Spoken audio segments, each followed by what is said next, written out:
आज सुनिए 21 सितंबर 2023 का बृहस्पतिवार व्रत कथा संपूर्ण सुने भक्तों। कहते हैं कि गुरुवार व्रत कथा भगवान विष्णु के पावन व्रत है, जिसे सुनने मात्र से धन धान्य से संपूर्ण हो जाते हैं। जो बृहस्पतिवार व्रत करते हैं माता बहनें, वह इस कथा को जरूर सुने। ध्यान पूर्वक भगवान विष्णु के चरणों में ध्यान करते हुए तो कथा को शुरू करते हैं। प्राचीन समय की बात है कि भारत में एक राजा राज करता था। वह बड़ा प्रतापी तथा दानी था। वह नित्य प्रति मंदिर में भागवत दर्शन करने जाता था। वो ब्राह्मण और गुरु की सेवा किया करता था।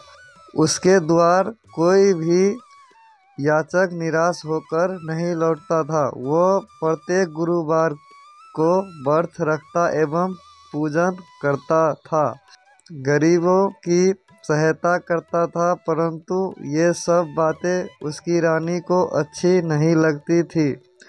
वह न व्रत करती और न किसी को एक भी पैसा दान में देती थी। वो राजा से भी ऐसे करने को मना किया करती थी। एक समय की बात है कि राजा शिकार खेलने वन में चले गए। घर पर रानी और दासी थी। उस समय गुरु बृहस्पति साधु के रूप धारण कर राजा के दरवाजे पर भिक्षा मांगने आई।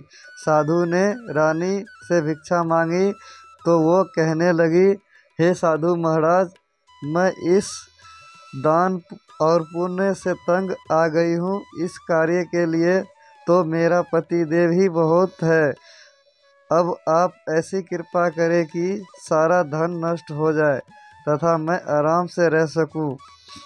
साधु रूपी बृहस्पति देव ने कहा, हे देवी, तुम बड़ी विचित्र हो। संतान और धन से कोई दुखी नहीं होता, इसका सभी चाहते हैं। पापी भी पुत्र और धन की इच्छा करता है। अगर तुम्हारे पास धन अधिक है तो भूखे मनुष्य को भोजन कराओ, प्याव लगवाओ, ब्राह्मणों को दान दो, धर्मशालाएं बनवाओ, कुएं, तालाब, बावड़ी, बाग, बगीचे आदि का निर्माण कराओ तथा निर्धन की कुंवारी कन्याओं का विवाह कराओ।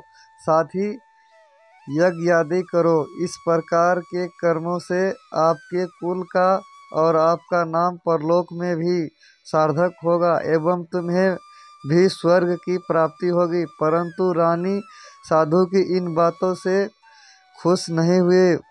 उसने कहा, हे साधु महाराज, मुझे ऐसा धन की आवश्यकता नहीं जिसको मैं अन्य लोग में दान देती फिरूं तथा जिसको रखने और संभालने में ही मेरा सारा समय नष्ट हो जाए। साधु ने कहा, हे देवी, यदि तुम्हारी ऐसी इच्छा है तो जैसे मैं तुम्हें बताता हूँ तुम ऐसे ही करना। बृहस्पतिवार के दिन घर आंगन को गोबर से लीपना, अपने केस को पीली मिट्टी से धोना, केस को धोते समय स्नान करना, राजा से कहना वो हजमत कराए, भोजन में मांस मदिरा खाना, कपड़े धोबी के यहाँ धुलने देना। इस प्रकार 7 बृहस्पतिवार करने से तुम्हारे सारा धन नष्ट हो जाएगा। यह कहकर साधु महाराज रूपी बृहस्पति देव अंतर ध्यान हो गए। रानी ने साधु के कहने के अनुसार 7 बृहस्पतिवार तक वैसे ही करने का विचार किया। साधु के बाद बताए अनुसार कार्य करते हुए केवल 3 बृहस्पतिवार ही बीते थे कि उसकी समस्त धन संपत्ति नष्ट हो गए। भोजन के लिए दोनों समय परिवार तरसने लगा तथा सांसारिक भोग से दुखी रहने लगा। तब राजा रानी से कहने लगा कि हे रानी, तुम यहाँ पर हो, मैं दूसरे देश को जाता हूँ, क्योंकि यहाँ पर मुझे सभी मनुष्य जानते हैं, इसलिए मैं यहाँ पर कोई काम नहीं कर सकता। मैं अब परदेश जा रहा हूँ, वहाँ कोई काम धंधा करूँगा, शायद हमारे भाग्य बदल जाए। ऐसे कहकर राजा परदेश चला गया। वो वहाँ जंगल से लकड़ी काटकर लाता और शहर में बेचता था। इस तरह जीवन व्यतीत करने लगा। इधर राजा के बिना रानी और दासियां दुखी रहने लगी। किसी दिन भोजन मिलता और किसी दिन जल पीकर ही रह जाता। एक समय रानी और दासी को 7 दिन बिना भोजन के व्यतीत करने पड़े। तो रानी ने अपनी दासी से कहा, हे दासी, यहाँ पास ही के नगर में मेरी बहन रहती है। वो बड़ा ही धनवान है। तू उसके पास जा और वहाँ से 5 सेर भोजन मांग कर ले आ, जिससे कुछ समय के लिए गुजारा हो जाएगा। दासी रानी की बहन के पास गई। रानी की बहन उस समय पूजा कर रही थी। बृहस्पतिवार के दिन था। दासी ने रानी की बहन से कहा, हे रानी, मुझे आपकी बहन ने भेजा है, मुझे 5 सेर भोजन दे दो। दासी ने ये बात उनके बार बार कही, परंतु रानी की बहन ने कोई उत्तर नहीं दिया, क्योंकि वो उस समय बृहस्पतिवार की कथा सुन रही थी। जब दासी के रानी की बहन से कोई उत्तर नहीं मिला तो वो बहुत दुखी हुई। उसे क्रोध भी आया। वो लौटकर रानी से बोली, हे रानी, आपकी बहन बहुत ही घमंडी है। वो छोटे लोग से बात भी नहीं करती। मैंने उससे कहा तो उसने कोई उत्तर नहीं दिया। मैं वापस चली आई। रानी बोली, हे दासी, इसमें उसका कोई दोष नहीं है। जब बुरे दिन आता है तब कोई सहारा नहीं देता। अच्छे बुरे का पता विपत्ति में ही लगता है। जो ईश्वर की इच्छा होगी वही होगा। ये हमारे भाग्य का दोष है। उधर रानी की बहन ने सोचा कि मेरी बहन की दासी आई थी, परंतु मैं उससे नहीं बोली, इससे वो बहुत दुखी हुई होगी। अंत कथा सुने और विष्णु भगवान का पूजन समाप्त कर वो अपनी बहन के घर आई और कहने लगी, हे बहन, मैं बृहस्पतिवार का व्रत कर रही थी। तुम्हारी दासी हमारे घर गई थी, परंतु जब तक कथा होती है तब तक हम लोग न उठते हैं और न बोलते हैं, इसलिए मैं नहीं बोली। कहो दासी क्यों गई थी?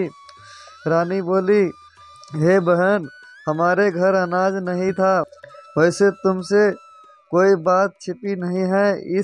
इस कारण मैंने दासी को तुम्हारे पास 5 सेर भोजन लेने के लिए भेजा था। रानी की बहन बोली, बहन देखो, बृहस्पति भगवान सबकी मनोकामना पूर्ण करते हैं। देखो, शायद तुम्हारे घर में ही अनाज रखा हो। यह सुनकर दासी घर के अंदर गई तो वो उसे एक घड़ा भोजन का भरा मिल गया। उसे बड़ी हैरानी हुई, क्योंकि उसने एक एक बर्तन देख लिया था। उसने बाहर आकर रानी को बताया। दासी अपनी रानी से कहने लगी, हे रानी, देखो, वैसे हमको जब अन्न नहीं मिलता है तो हम रोज ही व्रत करते हैं। अगर इनसे इस व्रत की विधि और कथा पूछ ली जाए तो उसे हम भी कर लिया करेंगे। दासी के कहने पर रानी ने अपनी बहन से बृहस्पतिवार व्रत के बारे में पूछा। उसकी बहन ने बताया, हे रानी बहन, बृहस्पतिवार को सूर्य उदय से पूर्व उठकर स्नान करके बृहस्पतिवार का व्रत करना चाहिए, लेकिन उस दिन सिर नहीं धोना चाहिए। बृहस्पतिवार के व्रत में चने की दाल और मुनक्का से विष्णु भगवान का केले के वृक्ष की जड़ से पूजा करे तथा दीपक जलावे। उस दिन एक ही समय भोजन करे। भोजन पीले खाद्य पदार्थ का हो तथा कथा सुने। इस प्रकार करने से गुरु भगवान प्रसन्न होते हैं, अन्न पुत्र धन देते हैं। इस तरह व्रत और पूजन की विधि बताकर रानी की बहन अपने घर लौट आई। रानी और दासी दोनों ने निश्चय किया कि वे बृहस्पति देव भगवान का पूजा जरूर करेगी। 7 दिन बाद जब बृहस्पतिवार आया तो उन्होंने व्रत रखा। गुड़शाला में जाकर चना और गुड़ मिल लाए तथा उसकी दाल से केले की जड़ में विष्णु भगवान का पूजन किया। अब भोजन कहाँ से आए? दोनों बड़ी दुखी हुई, परंतु उन्होंने व्रत किया था, इस कारण बृहस्पति देव भगवान प्रसन्न थे। वे एक साधारण व्यक्ति के रूप में 2 थाल में सुंदर भोजन लेकर आए और दासी को देकर बोला, हे दासी, ये भोजन तुम्हारे और रानी के लिए है, तुम दोनों करना। दासी भोजन पकड़कर बड़ी प्रसन्न हुई और रानी से बोली, रानी जी भोजन कर लो। रानी के भोजन आने के बारे में कुछ पता नहीं था, इसलिए वो दासी से बोली, जा तू ही भोजन कर ले, क्योंकि तू हमारी व्यथा में हंसी उड़ाती है। दासी बोली, एक व्यक्ति अभी भोजन दे गया है। रानी कहने लगी, वो भोजन तेरे लिए ही दे गया होगा, तू ही भोजन कर। दासी ने कहा, वो व्यक्ति हम दोनों के लिए 2 थाल में भोजन दे गया है, इसलिए मैं और आप दोनों ही साथ साथ भोजन करेगी। फिर दोनों ने गुरु भगवान को नमस्कार कर भोजन प्रारंभ किया। उसके बाद से प्रत्येक बृहस्पतिवार को गुरु भगवान का व्रत और पूजन करने लगी। बृहस्पति भगवान की कृपा से उनके पास धन हो गया, परंतु रानी फिर पहले की तरह से आलस्य करने लगी। तभी दासी बोली, देखो रानी, तुम पहले भी इस प्रकार आलस्य करती थी, तुम्हारे धन को रखने में कष्ट होता था, इस कारण सभी धन नष्ट हो गया। अब गुरु भगवान की कृपा से धन मिला है तो फिर तुम्हारे आलस होते हैं। बड़ी मुसीबतों के बाद हमने ये धन पाए हैं, इसलिए हमें दान पुण्य करना चाहिए। तुम्हें भूखे मनुष्यों को भोजन कराओ, प्यार लगवाओ, ब्राह्मणों को दान दो, कुएं, तालाब, बावरी आदि का निर्माण कराओ, मंदिर पाठशाला बनवाकर दान दो, कुंवारी कन्या का विवाह कराओ, धन को शुभ कार्य में खर्चा करो, जिससे तुम्हारे कुल का यश बढ़े तथा स्वर्ग प्राप्त हो और पितृ प्रसन्न हो। दासी की बात मानकर रानी ने इस प्रकार के कर्म करना प्रारंभ किया, जिसके उनका काफी यश फैलने लगा। एक दिन रानी और दासी आपस में विचार करने लगी कि न जाने राजा किस दशा में होगा, उनकी कोई खोज खबर नहीं है। गुरु भगवान से उन्होंने प्रार्थना की और भगवान ने रात्रि में राजा को स्वप्न में कहा, हे राजा उठो, तेरी रानी तुझको याद करती है, अब अपने देश को लौट जा। राजा प्रातः काल उठकर जंगल में लकड़ियां काट कर लाने के लिए जंगल की ओर चल पड़ा। जंगल से गुजरते हुए वो सोचने लगा, रानी की गलती से कितनी दुख भोगने पड़े, राजपाट छोड़कर उसे जंगल में आकर रहना पड़ा, जंगल से लकड़ियां काटकर उन्हें बेचकर गुजारा करना पड़ा। उसी समय उस जंगल में बृहस्पति देव एक साधु के रूप धारण कर आया और राजा को पास आकर बोला, हे लकड़हारे, तुम इस सुनसान जंगल में किस चिंता में बैठे हो, मुझे बताओ। ये सुन राजा के नेत्र में जल भर आया और साधु की वंदना कर बोला, हे प्रभु, आप सब कुछ जानने वाले हैं। इतना कहकर राजा ने साधु को अपनी संपूर्ण कहानी सुना दी। महात्मा तो स्वभाव से ही दयालु होते हैं। वो राजा से बोला, हे राजा, तुम्हारी पत्नी ने बृहस्पति देव के प्रति अपराध किया था, जिसके कारण तुम्हारी ये दशा हुई है। अब तुम किसी प्रकार की चिंता मत करो, भगवान तुम्हारे पहले से ही अधिक धन देंगे। देखो, तुम्हारी पत्नी ने बृहस्पति वार का व्रत करना प्रारंभ कर दिया है, अब तुम भी बृहस्पति वार का व्रत करके चने की दाल व गुड़ और जल के लोटे में डालकर केले के पाते के से भगवान विष्णु का पूजा करो, फिर कथा कहो या सुनो, भगवान तुम्हारी सब कामनाओं को पूर्ण करेंगे।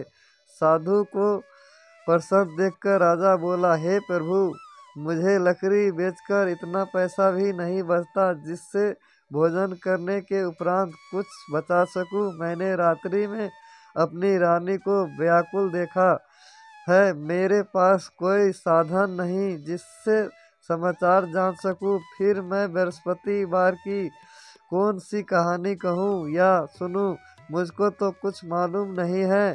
साधु ने कहा, हे राजा, तुम किसी बात की चिंता मत कर। बृहस्पतिवार के दिन तुम रोजाना की तरह लकड़ियाँ लेकर शहर में जाओ। तुम्हें रोज से दुगना धन प्राप्त होगे, जिससे तुम भाली भांति भोजन कर लोगे तथा बृहस्पति देव की पूजा का सामान भी आ जाएगा। बृहस्पति देव की कथा इस प्रकार है। प्राचीन काल में एक बहुत ही निर्धन ब्राह्मण था। उसके कोई संतान नहीं था। वो नित्य पूजा पाठ करता, परंतु उसकी स्त्री बहुत मलिनता के साथ रहती थी। वो न स्नान करती और न किसी देवता को पूजन करती। प्रातःकाल उठते ही सर्वप्रथम भोजन करती, बाद में कोई अन्य कार्य करती। ब्राह्मण देवता बहुत दुखी रहते थे। पत्नी को बहुत समझाते, किंतु उसका कोई परिणाम न निकलता। भगवान की अनुकंपा से एक समय उस ब्राह्मण की पत्नी को गर्भवती हुई और 10वें महीने एक सुंदर कन्या को जन्म दिया। निर्धन ब्राह्मण कन्या के जन्म से बहुत दुखी हुआ। धीरे धीरे ब्राह्मण की कन्या बड़ी होने लगी। बचपन से ही उस कन्या की रुचि भगवान विष्णु की पूजा में थी। वह प्रातः काल उठते ही स्नान आदि करके भगवान विष्णु की पूजा करने मंदिर में जाती थी। बृहस्पतिवार को व्रत करके विधि विधान पूजा पाठ करती थी। पूजा पाठ के बाद वह पढ़ने के लिए पाठशाला में जाती थी। घर से चलते हुए वह मुट्ठी भर जौ साथ लेकर जाती और पाठशाला के रास्ते में थोड़े थोड़े जौ को गिराती जाती थी। जब वो पाठशाला से घर लौटती तो जौ को वो दाने सोने में बदले हुई मिलते थे। लड़की सभी सोने के दाने को बीन लाती थी। एक दिन जब वो सोने को दाने को साफ कर रही थी तो उसकी माँ ने कहा, बेटी, सोने के दाने साफ करने के लिए सोने का सूप भी होना चाहिए। अगले दिन बृहस्पतिवार था। उसने भगवान बृहस्पति देव की पूजा करते हुए प्रार्थना की, हे भगवान, यदि मैंने आपका व्रत विधित किया है हो तो मुझे सोने का सूप दे दो। भगवान बृहस्पति देव ने उसकी मनोकामना पूरी करने का वचन दिया। पाठशाला से लौटते समय उसे रास्ते में सोने का सूप पड़ा हुआ मिला। घर लौटकर सोने का सूप अपनी माँ को दिखाकर सोने का दाने साफ करने लगी। उसी समय नगर का राजकुमार उसके घर के पास से गुजर रहा था।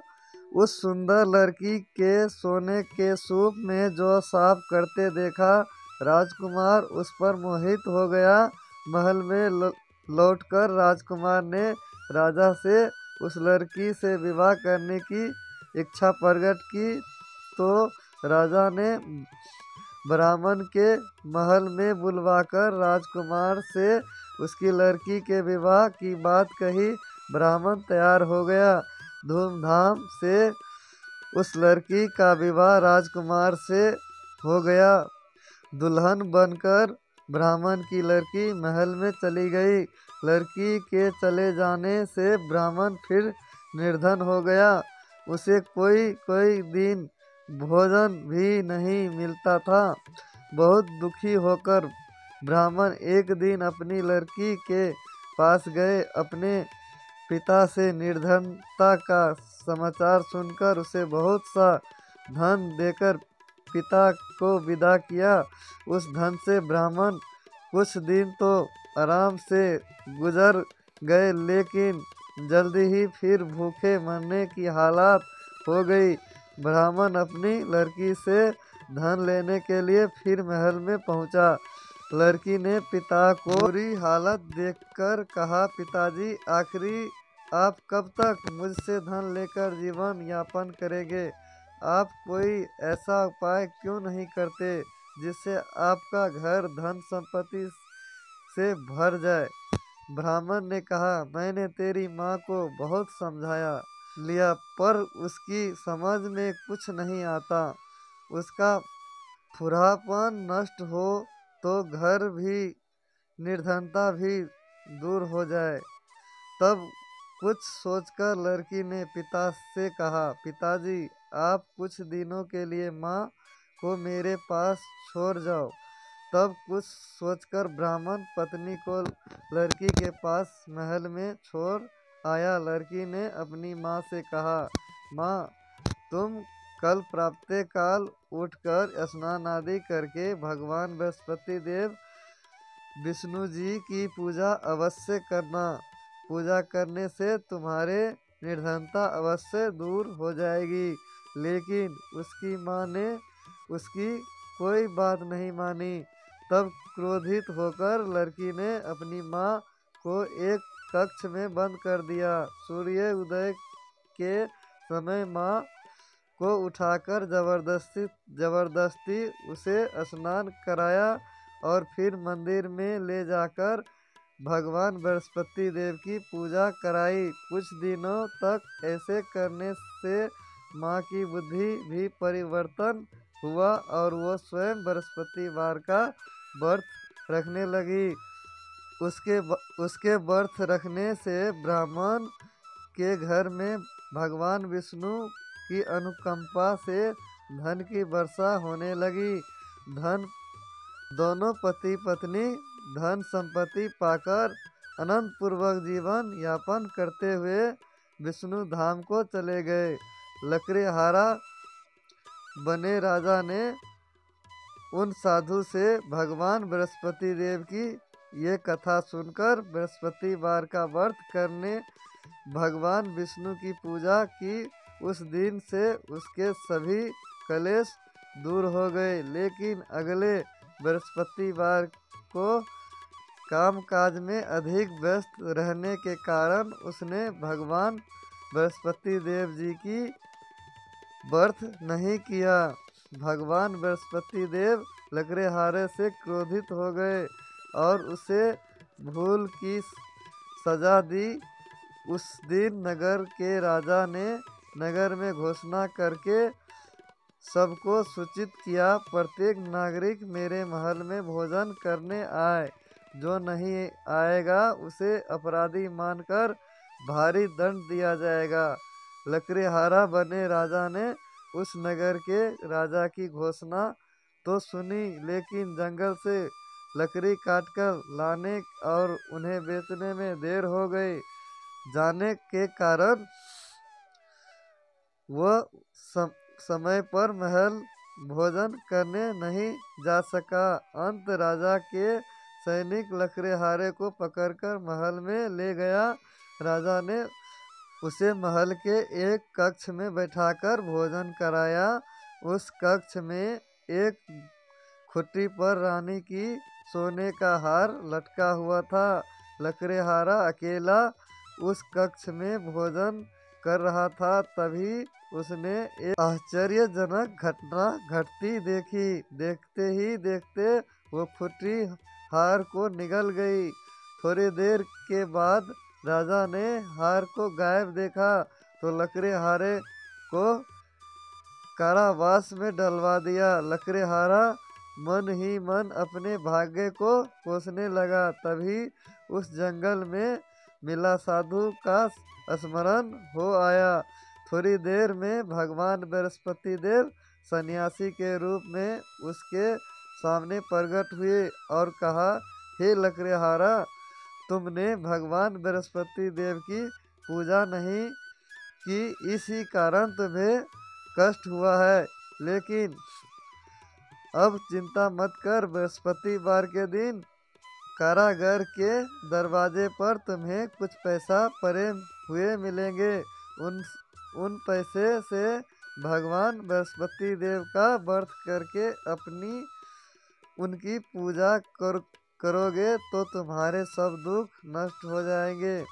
बृहस्पति देव के दिन दरवाजे पर परे मिले पैसे से चने और गुड़ मंगवाकर लकड़हारा ने बृहस्पतिवार की कथा कही तो भगवान बृहस्पति देव ने प्रसन्न होकर उस नगर के राजा को स्वप्न में कहा, ये लकड़हारे को कारागार से मुक्त करने को कहा। सुबह राजा ने अपने कक्ष में आकर देखा तो खुट्टी पर रानी का हार टांगा हुआ था। राजा ने लकड़हारे को मुक्त कर दिया और उसे धन और आभूषण देकर विदा किया। लकड़हारा बना राजा उस नगर से चलकर अपने नगर में पहुंचा तो उस नगर में कुएं, धर्मशालाएं, बाग बगीचे देखकर बहुत प्रसन्न हुआ। राजा ने किसी से पूछा, ये कुएं, धर्मशाला किसने बनवाए हैं? सबने उसे बताया कि ये सब रानी और उसकी दासी ने बनवाया है। राजा महल में पहुंचा तो रानी ने उसका भव्य स्वागत किया। तब राजा ने निश्चय किया कि सप्ताह में एक बार तो सभी बृहस्पति देव का व्रत है, परंतु मैं प्रतिदिन व्रत किया करूँगा तथा दिन में 3 बार कथा कहा करूँगा। अब राजा हर समय दुपट्टे में चने की दाल बांध रखता तथा दिन में 3 बार बृहस्पति देव की कथा कहता। कुछ दिनों के बाद राजा को अपनी बहन की याद आई। एक दिन घोड़े पर सवार होकर राजा अपनी बहन से मिलने चल दिया। अभी राजा नगर के बाहर पहुंचा ही था कि उसने कुछ लोगों को एक शव को ले जाते हुए देखा। राजा को स्मरण हो आई कि आज उसने किसी को बृहस्पतिवार की व्रत कथा नहीं सुनाई है। राजा ने उन लोग को रोककर कहा, भाई आप सबको ले जाने से पहले मुझसे बृहस्पतिवार की कथा सुन लो। लोगों ने राजा पर क्रोधित होते हुए कहा, तू पागल तो नहीं हो? लेकिन कुछ बड़े बुजुर्ग लोग ने कहा, अच्छा भाई, साथ में चलते चलते तुम अपनी कथा भी सुना लो। राजा ने चलते हुए आधी कथा ही सुनाई थी कि सब हिलने लगा। राजा को पूरी कथा सुनाते ही सब उठकर राम राम करते हुए खड़े हो गए। वहाँ के लोग को दांत तले उंगली दबाई और अगले बृहस्पतिवार से भगवान बृहस्पति का व्रत करने व कथा सुनने का निश्चय कर लिया। अब घोड़े पर सवार राजा चलते हुए एक किसान के पास पहुंचा। किसान अपने खेत में हल चला रहा था। राजा ने कहा, अरे भाई, मुझसे बृहस्पतिवार की कथा सुन लो। किसान झड़झड़ कर बोला, अरे भाई, देख नहीं रहा जितने देर तक तुम्हारी कथा सुनूंगा उतनी देर में 4 हरैया खेत में जोत लूँगा। राजा निराश होकर चला गया। तभी किसान के बैल लड़खड़ाकर जमीन पर जा गिरा। किसान के पेट में भी जोरों का दर्द होने लगा। उसी किसान की माँ जब खाना लेकर आई तो उसने किसान से इस बारे में पूछा। किसान ने घोड़सवार की पूरी कहानी सुनाई। किसान की माँ दौड़ती हुई राजा के पास पहुंचकर हाथ जोड़कर बोली, भैया, मैं तुम्हारी कथा सुनने को तैयार हूँ। राजा ने उसके साथ खेत पर पहुंचकर बृहस्पतिवार की कथा सुनाई। तभी बैल उठकर खड़े हो गए। किसान के पेट का दर्द भी तुरंत ही ठीक हो गया। राजा अपनी बहन के घर पहुंचा तो उसकी बहुत अवभगत हुई। अगले दिन सुबह उठकर राजा ने देखा घर के सभी लोग भोजन कर रहे हैं। किसी भूखे को बृहस्पतिवार की कथा सुनाए बिना राजा भोजन नहीं करता था। उसने बहन से कहा, बहन, क्या घर में कोई ऐसा व्यक्ति है जिसने अभी तक भोजन ना किया हो? उसकी बहन बोली, भैया, हमारे घर में तो कोई आपको पूरे नगर में कोई ऐसा व्यक्ति नहीं मिलेगा जिसने सुबह भोजन नहीं किया हो। तब राजा ने बहन के घर से निकलकर उस नगर में बिना भोजन किए व्यक्ति की तलाश की। एक गरैया के घर में उसका बेटा बीमार होने के कारण भूखा रहा गया था। राजा ने उसको जाकर बृहस्पतिवार की कथा सुनाई। कथा सुनते सुनते गरैया का बीमार बेटा बिल्कुल ठीक हो गया। सबने राजा की बहुत प्रशंसा की। एक दिन राजा ने अपनी बहन से कहा, बहन, अब हम अपने घर जाना चाहते हैं, तुम भी हमारे साथ चलो, कुछ दिन वहाँ रहकर लौट आना। राजा की बहन ने अपनी सास से पूछा तो सास ने ताने देते हुए कहा, बहू, माई को जाना हो तो अकेली जाना, मेरे पोते को नहीं ले जाना। तुम्हारे भाई को कोई संतान नहीं है, कहीं तुम्हारी भाभी मेरे पोते पर कोई जादू टोना न कर दे। दूसरे कक्ष में बहन की सास की बात सुनकर राजा दुखी मन से अकेले ही अपने नगर को लौट गया।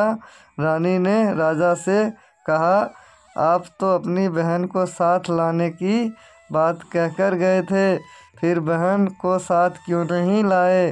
तब राजा ने दुखी होते हुए कहा, रानी, हम निसंतान हैं, इसलिए कोई हमारे घर आना पसंद नहीं करता है। रानी ने राजा को समझाया, हे प्राणनाथ, हमें बृहस्पति देव ने सब कुछ दिया है, अब भगवान बृहस्पति देव हमें संतान भी अवश्य देंगे। बृहस्पतिवार को विधिवत व्रत करते हुए राजा रानी ने भगवान बृहस्पति देव से संतान के लिए प्रार्थना की। कुछ दिनों के बाद उन्होंने स्वप्न में दर्शन देते हुए कहा, हे राजा, तेरी मनोकामना अवश्य पूरी होगी। एक सप्ताह बाद ही रानी गर्भवती हो गई। 10वें महीने रानी ने एक सुंदर पुत्र को जन्म दिया। राजा रानी जीवन पर्यंत बृहस्पतिवार का व्रत करते रहे। उनके घर में धन की वर्षा होती रही। इस तरह आनंद पूर्वक जीवन यापन करते हुए राजा रानी भगवान बृहस्पति देव की अनुकंपा से मोक्ष को प्राप्त करके सीधे वैकुंठ धाम पहुँच गए। बृहस्पतिवार को विधित व्रत करके जो स्त्री पुरुष भगवान विष्णु की पूजा करते, भगवान उनकी सभी मनोकामना पूरी करते हैं। तो कथा इस तरह समाप्त होते हैं। बृहस्पति देव की जय। लक्ष्मी नारायण की चरणों में मेरा बार बार प्रणाम है। मैं यही चाहूँगा सभी का मनोकामना पूरा हो। वीडियो पसंद आई हो तो लाइक कीजिए और चैनल को सब्सक्राइब कीजिए।